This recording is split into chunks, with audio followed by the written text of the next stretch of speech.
la única respuesta está en modificar la Constitución. Pero como la Constitución no lo prohíbe, es una laguna del derecho, un vacío. Ese vacío se puede llenar de dos maneras: con una reforma de la Constitución, o la otra opción, con una reforma de la ley orgánica. Por eso el dictamen que aprobó la Comisión de Constitución, el proyecto de ley del Poder Ejecutivo, sí es viable. Para este tema, nosotros vamos a hablar en un enlace telefónico con Alejandro Rospigliosi, abogado constitucionalista. Bienvenido, señor Rospigliosi, a Exitosa. Karina, buenos días. Buenos días. Ya se está hablando de que algunos especialistas, de que para que se pueda hacer este trabajo remoto de la presidenta de la República, se tendría que hacer una reforma constitucional. ¿Cómo lo ve usted? ¿Se necesita la reforma constitucional o no? Primero, hay un problema, y el problema es que tenemos una presidenta constitucional que no tiene los dos vicepresidentes que prevé nuestro marco legal. Ese problema. El problema es que cuando esta presidenta constitucional tiene que viajar al extranjero, a los foros internacionales donde van presidentes, jefes de Estado, no puede ir. ¿Cómo solucionar ese problema? Es una situación excepcional no tener dos vicepresidentes, y requiere una respuesta excepcional también. Esa solución es de dos maneras. Una, la que tú bien señalas, una reforma constitucional, pero otra también absolutamente viable es una reforma de la ley orgánica del Poder Ejecutivo que permita que cuando la presidenta viaje al extranjero siga despachando de manera virtual esos pocos días que está en el extranjero. Pero se puede hacer y eso, ambas son pero viables. usted, claro, pero ¿por qué podría hacerse mediante lo que dice, pues, ¿no? El proyecto de ley, incorporar un artículo en la ley orgánica del Ejecutivo? ¿Por qué se podría hacer y reemplazar una reforma constitucional? Porque si la Constitución lo prohibiera de manera expresa, la única solución a este problema sería una reforma a la Constitución.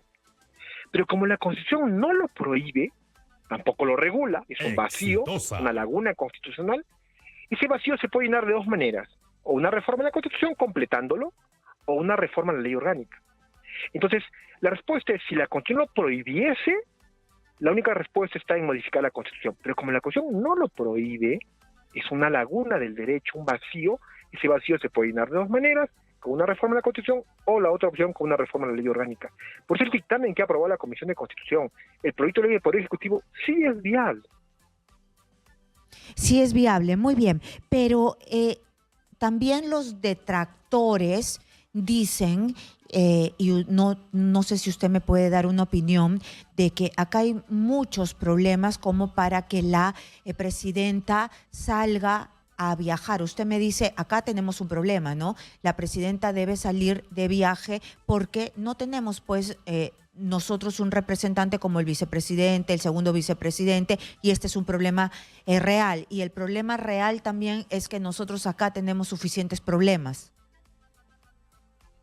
Es verdad, pero la presidenta de la República no quiere viajar a hacer turismo.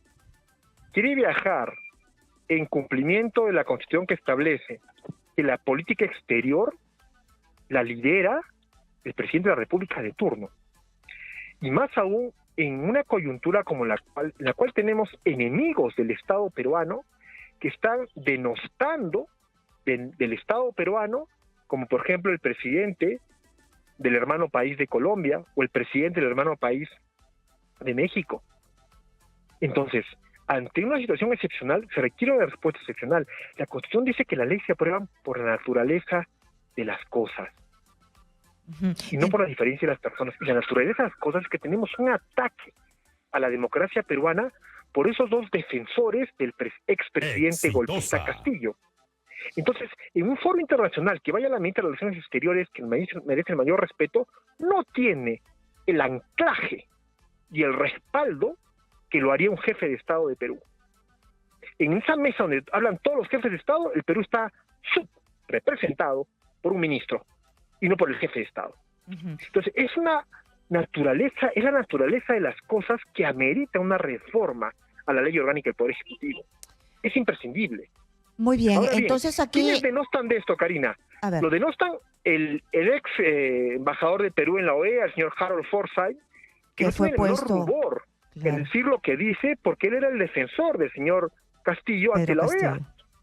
Así entonces, él sigue defendiendo a su empleador, que era el señor Castillo. Por eso la declaración del señor hoy habla de la democracia y la defensa de la Constitución, pero no lo dice meses atrás cuando defendía a Castillo ante la OEA, nada menos. Ha quedado claro entonces porque esta es una situación excepcional, es cuando no hay primero y segundo vicepresidente y se supone que cuando vengan nuevas elecciones ya habrá primero y segundo vicepresidente. Muchas gracias a Alejandro Rospigliosi, él es abogado constitucionalista que está hablando sobre este dictamen que dio la Comisión de Constitución para que de manera remota la presidenta de la República pueda, pues en coordinación con el premier, salir del país y que siga ejerciendo la presidencia. Muchas gracias por estar aquí.